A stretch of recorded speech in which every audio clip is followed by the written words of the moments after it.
Okay, so we're replacing the line 2014 Harley Fat Boy. It's a Fat Boy low. The crossover gas line, which was this one before we cut it in half, was dry rotted.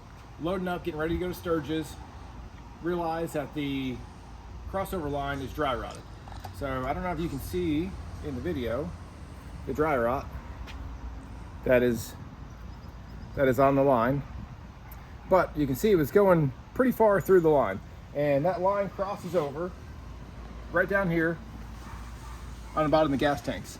So this will attach to each side, so it's attached right here and it's attached to the other side. And the last thing you want is for that line to be dry rotted. If that line is dry rotted, then it's over that hot motor, and it gets hot, gets cold, ends up cracking, then gas can leak out of it. Gas leaks out on your hot motor, and then you got a fire between your legs. So, you know, fire crotch, not a good situation when you're riding a motorcycle. So we went and had to replace it. We're getting ready to leave. Harley's closed. Couldn't get the clamps that we would want from Harley that look a little bit nicer on there, so we're using regular hose clamps for now. And the line we bought to replace it, we watched a YouTube video just to see what somebody else had done, and they were talking about this being 1/4 inch line. It's not 1/4 inch line. If you cut it in the middle so you can measure the inside where it's not stretched, it's actually 5/16.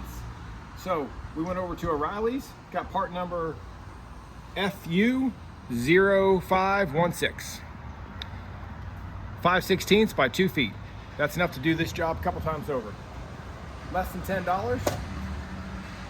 Measure it out, cut it to the new one, and we're sliding it on. This side's already on, and you can see we just put the regular clamp on there. Make sure that you go all the way to where it starts to curve up. You can see on the line here, it starts right here. You have the rib at the end, so it comes over that rib. You slide it all the way up here to where it's about to curve, and then have your clamp where it ends up sitting right here behind the rib part of the tank. And then you're good to go. Fill the bike back up and look for leaks. When you do drain it, hopefully you got the least amount of gas in there as possible. We had a couple gallons left, so it took a little bit. When you take that off, you gotta cover one side up and then drain it into a funnel on the other. Pretty much no matter what you do, you're gonna end up getting some gas on the ground, so be ready for that. All right, that's it.